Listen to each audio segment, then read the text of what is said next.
Welcome back to Creative Excuses. On the last episode, we gathered a crap load of bones on our way to our eventual 80 prayer goal. We banged out 57 range while doing so, and then we learned how to dolo, that is solo with 2 accounts at once, token farm in the Zamorak Elite Dungeon. Using the amazing tokens from that farm, I got the 45 Dungeoneering, bought a Gravite Bow, and I used the 45 Dungeoneering to access this dungeon so that I can get Dracolith. What an Ironman spreadsheet. Okay, so while I slowly mine this Dracolith for a new pickaxe, I think it may be time for me to tell you about some of the goals on this account. I have decided that I'm going to keep playing the account now that a month is up because I'm having a blast, honestly. However, the videos aren't doing super hot, so I could really use some of that dopamine. If you're enjoying the series, hit that like button, hit the subscribe button, and let me know what you are most excited for on this RS3 Ultimate Ironman. Anyway, what are my goals? Well, because of real life circumstances, I don't want to go into all of the goals on this account. I want to go stage by stage. There are a lot of stages to my plans, but the end of the first stage, the end of the early game for me, is this guy, Grigorovic. This guy is why I need 80 prayer, because to fight him at all, you need 80 prayer. And why do I want to fight this boss? Well, Grigorovic drops the best in slot hybrid armor in the game, crafted by merging a Crest of Sliske with Dormant Anima Core armor. This is the highest level hybrid armor in the game currently. Well, technically the refined Anima Core of Sliske armor is the highest level, but that stuff degrades in a weird way that I just don't want to mess with, so tier 80 is as much as I'm going to get. This armor is great too because it can mimic one set of War Priest armor. If you remember back to episode 3, we already unlocked our best set of War Priest armor by completing an entire set of War Priest of Tuska from the Anima Islands minigame. But here is the kicker.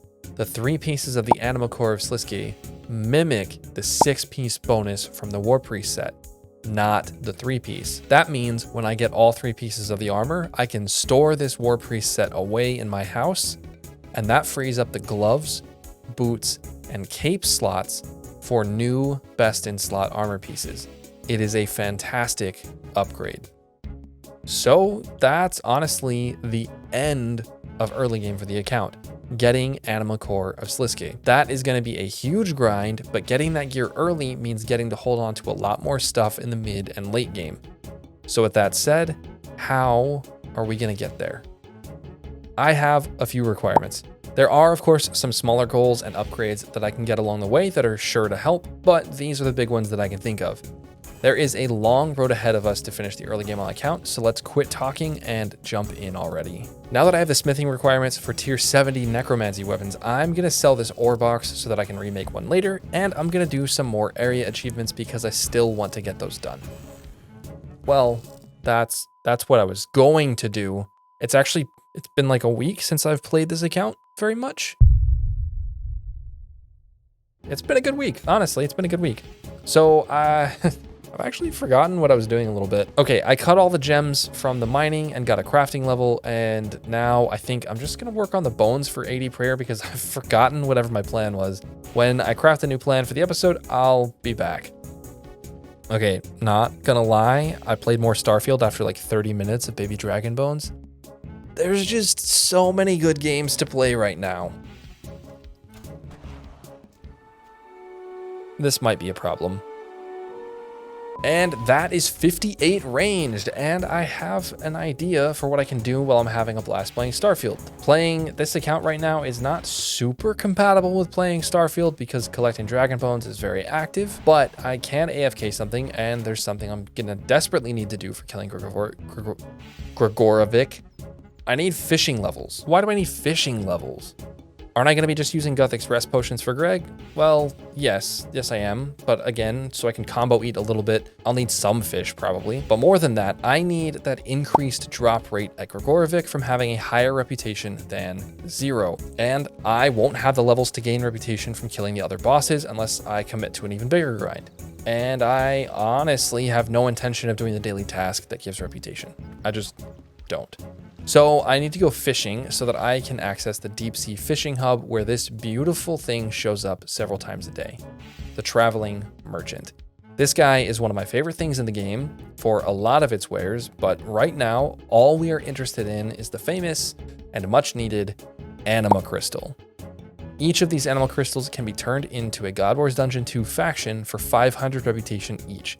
And in October, there's going to be 5 of these puppies for sale. That will get me all the way to 2,500 reputation, which is enough for a 50% drop rate increase. That is huge, and maybe throughout November, there's going to be a few more on sale too, and I can eventually get that up to 100% drop rate increase. Holy crap, I just looked up how to gain reputation with the bounty system, and that is gnarly. Kill 100 minions? So if I want to do that, every 5 days I can gain 500 reputation by killing 500 minions from other factions. That is gross. I really can't see myself doing that. I'll be noting these fish as I catch them so that I can cook them later. I'll be right. Look at that. 1,000 fish fished, and now my fishing level's 48. Time to go cooking. Problem? My favorite cooking spot requires a quest that I just don't want to do yet, so we need to find a new spot. Taverley's looking pretty good. It's close to a bank. Not bad. So here's what I'm going to do. I'm going to unnote, I cook, destroying the bank interface, rinse, and this is so much better. Oh my gosh. I sell all of the noted fish to cook here. I buy back the unnoted fish, I cook them, I sell the cooked fish, and I can cook so much faster now. This is a game changer. Okay, I've been fishing some lobsters after finishing the cooking while being distracted by both ESO and Starfield.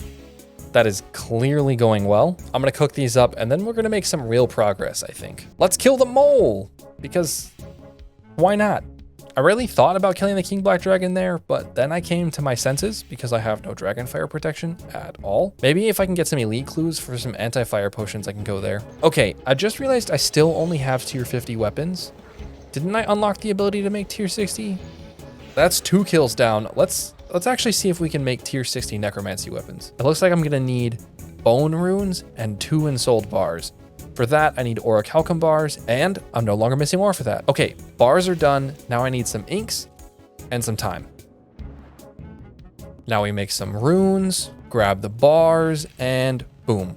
Tier 60 necromancy weapons and a nice damage increase. Just kidding, I'm dumb. D-U-M, dumb. While I'm here, might as well make all the bars I need for tier 70 as well, because I already have the inks that I need to make them all. Oh, I am so glad that I didn't actually do the rituals for all of them yet. I have to take all of the bars out when I go to withdraw them, so I would have had to hold them in my inventory until I finished the tier 70 upgrade challenges, and that would have sucked. Hey, 66 necromancy. I finally got the soul bonk, and there is the tier 60 weapons. Let's go clap the mole for real now. Hey, new personal best. Honestly, that's expected, and I think I can go so much faster. Hey, there's a new PB. Beautiful. Well, I was trying for a PB and died for it. D-U-M, dumb. Woo! Reaper complete and 47 Slayer. If I get back to reaping souls regularly, my Slayer level should go up a good bit more just from these. Skipping the early Slayer levels is super nice. Decided to also get my farming goal out of the way. This is one of those side goals. That's 54 farming just from farming honey semi-regularly, and that's a big level.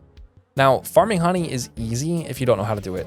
All you do is buy some woad leaves in Falador, put them in these beehives, and come back a day later for a boatload of free XP. Check the wiki out for the full instructions and guide. Now, I've been doing this because 54 farming is actually a massive level. In fact, it's the key level that I need to farm all the way to 99 and beyond, because it unlocks the famous Chinchompa farming. The best farming method in the game, in my opinion. I just need to do a crap load of Hunter to get a breeding pair, but that's going to be a future episode. Okay, I think that's enough for one night. One more day or so of progress, and then it's time to edit this one. I think tomorrow I'm going to... Look! Some fishing levels! Nice. I'll see you guys in the next excuse.